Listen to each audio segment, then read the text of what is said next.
Greg, did your involvement with music come through DJing? Well, not originally. It came through like my brother and sister having like my brother had a lot of Stax and Atlantic stuff, and my sister had loads of Tama Motown, and that's how I kind of got into the music.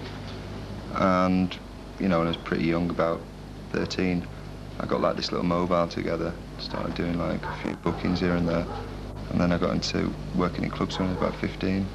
This was in Liverpool, of course. Well, it was the other side of the water through the Mersey Tunnel, New Brighton. Woollyback territory. Well, you'd say so. And how did you come to move to Manchester? I moved to Manchester to work in Manchester. Yeah. Well, I was working at a club called Wigan Pier, and they had a Tuesday night. It was jazz funk in those days, and you know, it was a really good night, very successful night. And the same people opened a club in Manchester called Legend, and they had a Wednesday funk night initially, which started off well, and then it kind of dropped off and off. At which point, you know, I came in, and you know, at the time, the music was starting to change a bit. There was more electronic music being put into funk and soul and whatever, and there was quite a lot of debate about it. And there's quite a lot of debate. Let's go back a bit and pick up somewhere. More electronic music being played. Right. Yeah, there was quite a debate about it at the time because a lot of people believed it to. Carson, piss up. Hey, fuck off, we've never done that to you. Right. Hold on a minute. See you, so. Okay. Running up. Give it 5 seconds. Okay.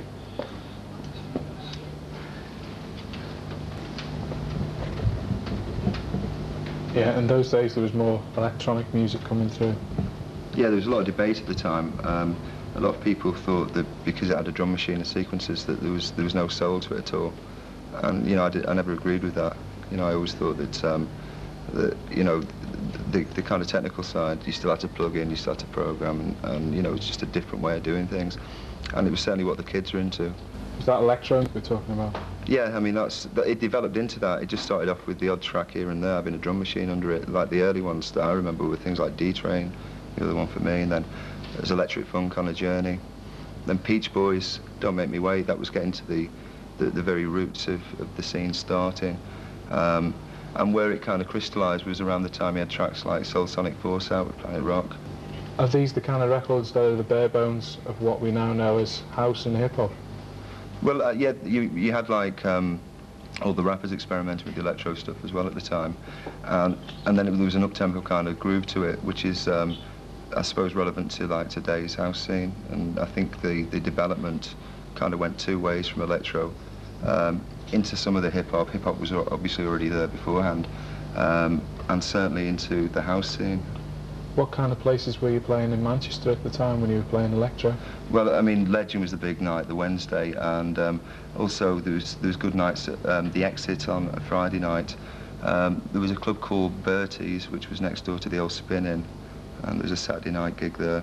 And then a lot of the old days, Tiffany's and the Ritz and things like that were going on around Manchester. When I went to Legend, because it was such a hardcore black audience who don't want any kind of DJ patter from you, they just want the music firm and solid. And you know, I thought, well, mixing, you know, we had the equipment there, very speed turntables and everything, and that's, you know, I came to start mixing there, and with the music, the electro that was starting at the time and everything, it all seemed to gel together, and you know, it was very much what the kind of the black side of Manchester was into at the time, and I was just reflecting that through the night. Were the Rap Assassins part of this crowd? That well, I mean, I know Anderson was there at the time, but I don't remember Anderson. But obviously, I remember Kermit because later on down the line, you know, he was the guy kind of got Broken Glass, started the breakdancers, and so I knew him from Legend when he must have been like well young in those days, and you know, he'd be in quite a lot. He was a jazz dancer in those days. I remember him and a guy called Tay, and. You know, a lot of these people kind of moved on from this jazz funk scene into like getting into the heartbeats of the electro. Do you think what they do now, today, with an album like The Killer is still an expression of the black side of Manchester? Very much so. I mean, it's their own, where they're coming from. And again, like in my role as producer of this, I'm trying to decipher what they're doing and translate that through into, you know, like the finished sound thing, you know, and also adding my side into that as well, because they accommodate that within it. So, you know, I mean, it has a lot to do with it. I mean, I couldn't have approached a project like that without knowing the black side of Manchester, because that's a strong thing within me from the Legend days and the electro days, was that, you know, I was going to areas like Moss Side and Hume and everything, and people that I didn't really know were welcoming me into their house, you know, and it was all on the back of this scene that started. And, you know, where I come from, you know, where I went to school and everything, there was, you know, 1 or 2 black guys. It was very, so it's not that I'm coming from a black background at all. And it was the kind of, the hospitality and the openness of the people and the scene, and it was just such a true and direct thing that was happening that, you know, I couldn't have done it without having that background and meeting those people and understanding what Manchester is about. Because Manchester, you know, is a very upfront city and always has been, you know, as long as I can remember it. It's always been a very on-the-ball city, most certainly from the black side. Do you think the black side of things in Manchester has been overshadowed by the press interest in rock music and the Hacienda and the Happy Mondays and groups like this? Well, very much so, you know, totally. It's almost like anything that's black kind of gets put together in a little pocket, which is nice and neat, and put there, you know, and so you get a TV show and you'll get like a few minutes of exposure of like rap acts, whereas you'll get the latest kind of indie band, 4 or 5 numbers, you know.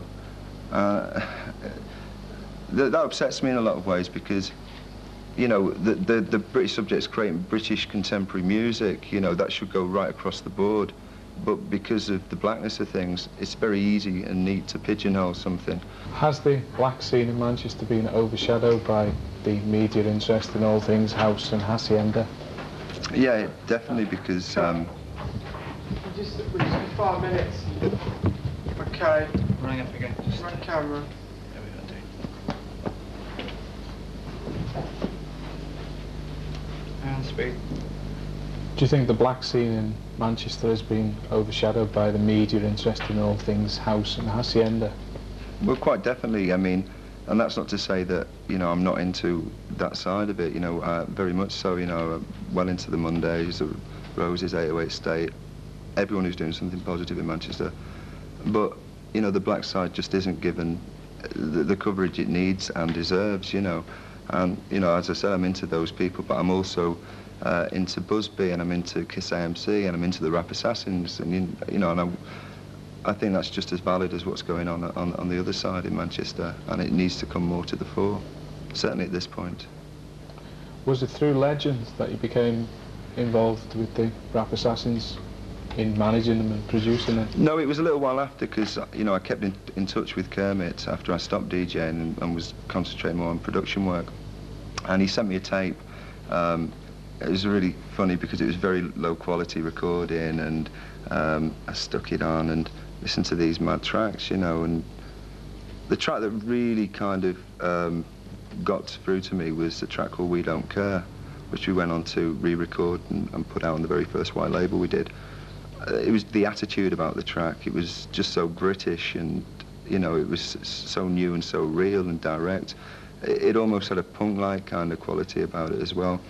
And, you know, I think that was the point where I realised that with the Rap Assassins there was something very different and very interesting about them. Do you think anybody else has followed through what they've tried to do with tracks like We Don't Care and the Killer album? No, because I think that, you know, right along the way they've been open to misinterpretation and misunderstanding, and a lot of people kind of view them as a bit of an oddity.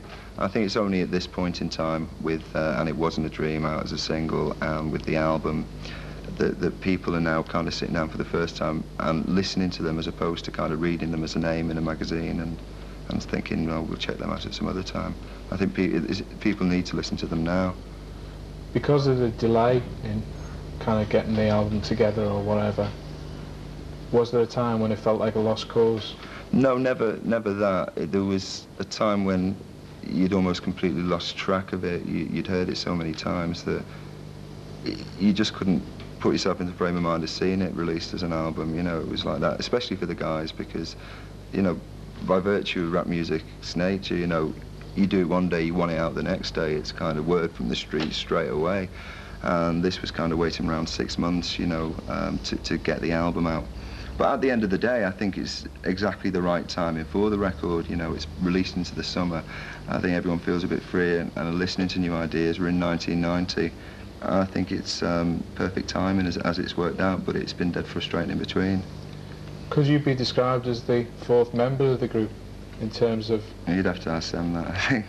your musical input? I mean, Well, yeah, because, you know, in a studio situation with them, you know, they're great to work with for the fact that they let me get on with my thing as well, and they encourage that side of it, whereas, you know, a lot of fans are kind of very protective over what they're doing, whereas the Rap Assassins are about spontaneity and ideas, and so, you know, from the, you know, my mad stuff, you know, they're receptive to, and so that can go in there as well. with a name like the Ruthless Rap Assassins, they might be assumed to be bastards to deal with. Is that the case? Yeah. Thank you.